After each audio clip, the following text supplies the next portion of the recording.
So I'm having a chat with Muddibrooke. How are you guys? Fine, how are you?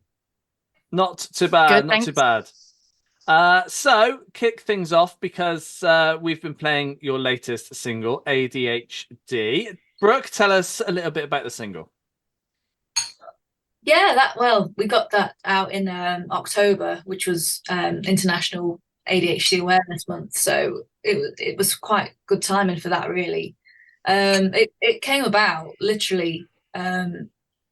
Personally, I was writing another song on my own, and I just got completely stuck with it. Came to a writer's block, and then I just thought, damn this ADHD, and then it's like, oh, maybe it's another song. So that's how it started to come about. And then I brought it to practice and showed Anna and Morgan, and they put this really bouncy drum and bass line to it, and it turned into this like party track, if you like.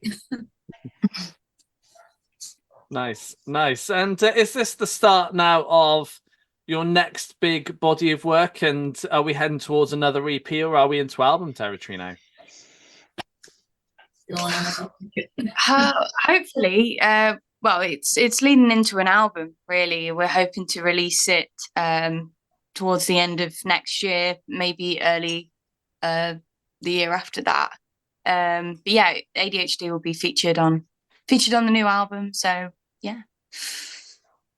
Good, good. And with the EPs of yours that are out there, how similar is this album going to be to the EPs, or are you taking a more of a different approach? There's definitely references to the first EP. It's still us. It's still hopefully got that Muddibrooke sound. But there's definitely some new influences as well. The first EP we had was with a different drummer. It was with a drummer called Mary.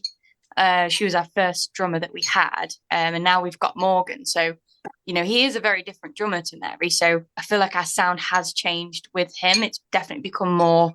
I say it's got some of that new metal kind of influences. So I think the sound has definitely developed, but it's still hopefully still got the Muddibrooke sound and stuff. So yeah. Good, good. And when it comes to writing tracks, how do tracks normally start off? Is it a melody, a lyric, a riff? Kind of what works for you guys?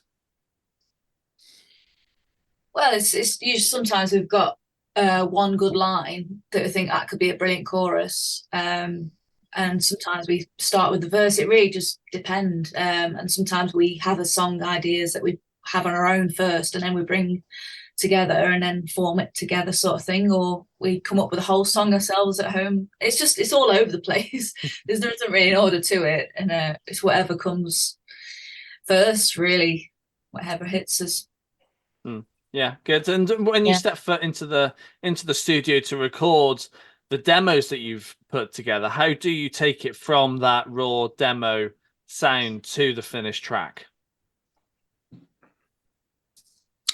Okay, Sam. We kind of just work on it. It we we kind of have a mix of practicing it and playing it live. So I feel like we never get the song completely to where we want it to be unless we've gigged it a few times. I feel like, in practice we could think it's all completely finished, but as soon as we take it live, it really does change it. So we always feel like to know how we want the song to be completely finished, we have to gig it at least two or three times, and then it just comes together.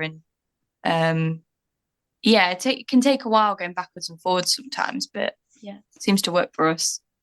Yeah, and then usually if we've got the demo as well, we then take the demo and listen to our influences and what we'd want it to sound like, and really like kind of pull apart the songs we like from our influences and use like the guitar effects and stuff like that and how powerful it comes over on theirs, and try and use that in ours in a way to make it as powerful as what we're trying to sound like, if you like. Sorry, it's very early in the morning. My brain is not like, yeah. And well, you mentioned gigs, and I believe you've got a show tomorrow. Yeah. Yes, gosh, it is tomorrow, isn't it? It Ugh, is. morning brain. Yeah, that's in Leicester, the Sound House.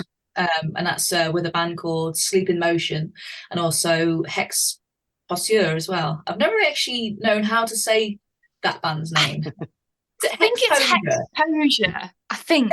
I'm not sure. We'll find out tomorrow. Yeah. You know, just once you meet them. you read a band's name online all the time, but you never know if you're reading it right. So we could be Muddibrooke. Maybe. And off the back of tomorrow, you are heading out with Wayward Sons in January as well. Bet you can't wait for that. Yeah, really, really looking forward to that. Just hope it doesn't snow because that will make it very difficult. But yeah, we're really looking forward to it. Mm-hmm. Yeah, I'm sure you are. And then obviously we're heading quite quickly towards festival season. You've got Call of the Wild booked in already, but is it going to be a busy summer for you? It is looking like it, yeah, at the moment. There's quite a few we can't announce yet, but we're really itching to. But that's as much as we can say at the moment, to be honest. But yeah, it's looking good. Good. Are you hoping to be heading overseas as well into Europe and maybe over to the States at some point? That would be the dream. Yeah, that'd definitely be the dream. We'd love to as soon as. Yeah, hopefully in the near future, maybe. Watch this space. We'd love to. Yeah. Guys, it's been great having a chat with you. Oh, thank you, Jim. Thanks for having us. Thank you. We appreciate it. Yeah, thanks for having us.